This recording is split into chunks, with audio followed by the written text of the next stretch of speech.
public, take from the interest of the public.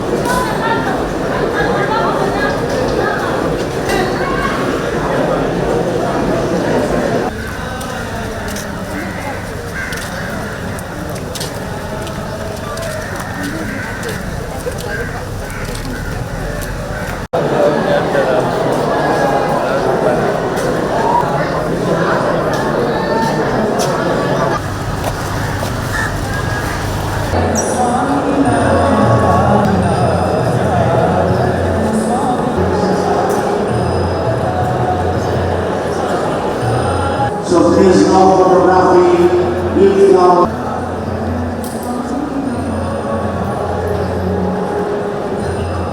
Kibarani, for example, was a 50 years plus dumping site.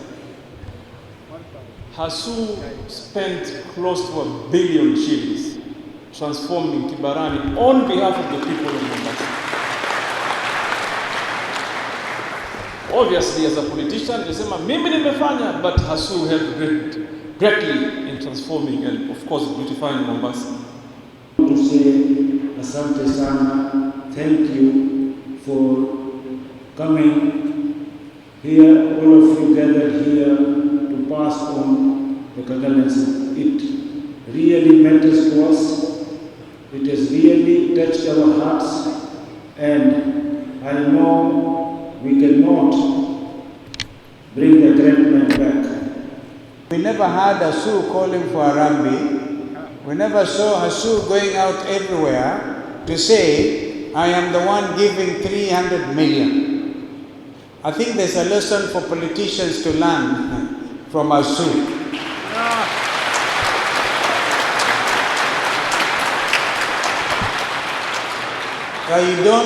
You don't have to go chest thumping. That you do not have to go there and impress people with stolen money. This is one man who was paid. Hasu was basically helping this economy by paying his taxes and making sure that even as he paid his taxes, he was not beholden to giving people bribes. You do not have to give bribes in order to make a difference in your country. That we will have a road in Mombasa named after the late Hasu. And I will be making the proposal that we will equally be having one of our ECD centers that houses children living with disability to be named after Hasu, so that the name of Hasubai can be able to live longer. The Chief Justice of Kenya, on her own behalf and on behalf of the judiciary, they will be sending the formal condolences to yourself.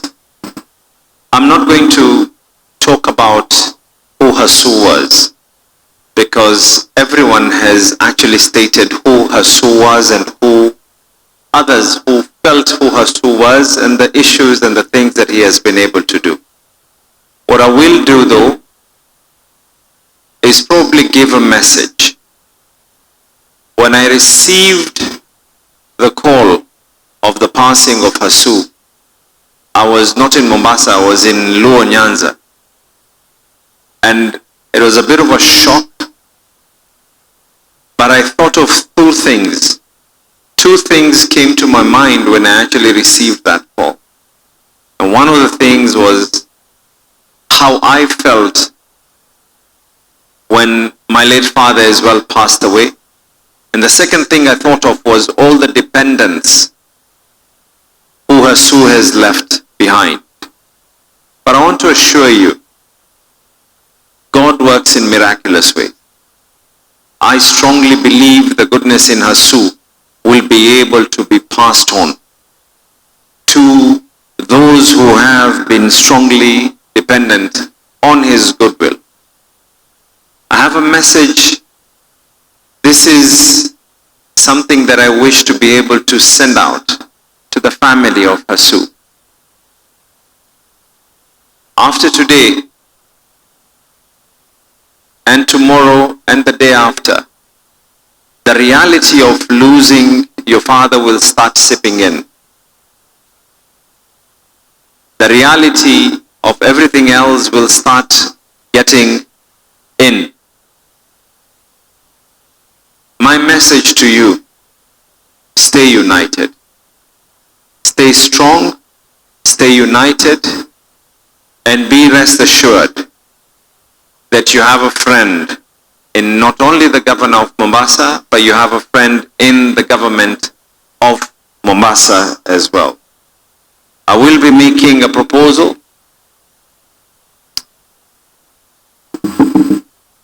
that we will have a road in Mombasa named after the late Hasu.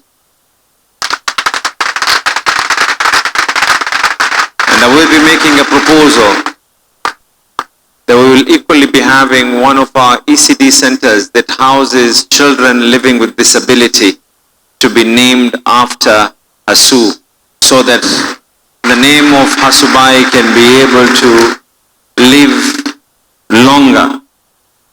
I want to once again, on my own behalf, on behalf of the people of Mombasa, once again pass my condolences. I want to tell the family from the bottom of my heart, whatever it is that we can be able to do as the county government, please do let us know.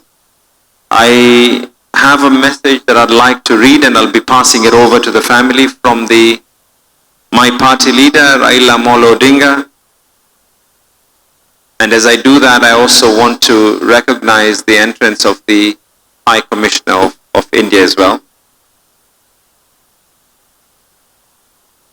A message from Raila Odinga.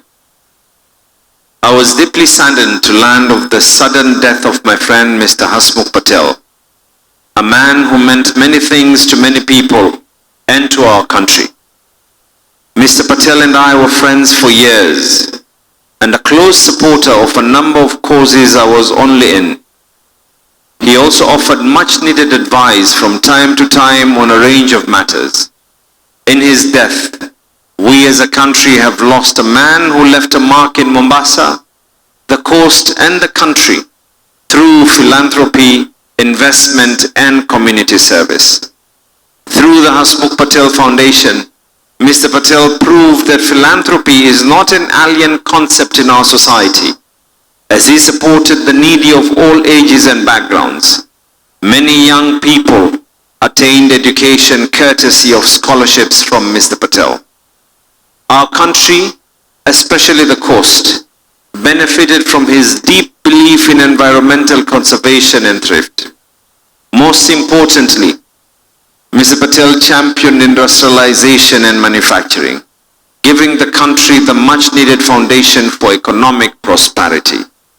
His prowess in business lived in one of Kenya's biggest cement plants in the country, Mombasa Cement.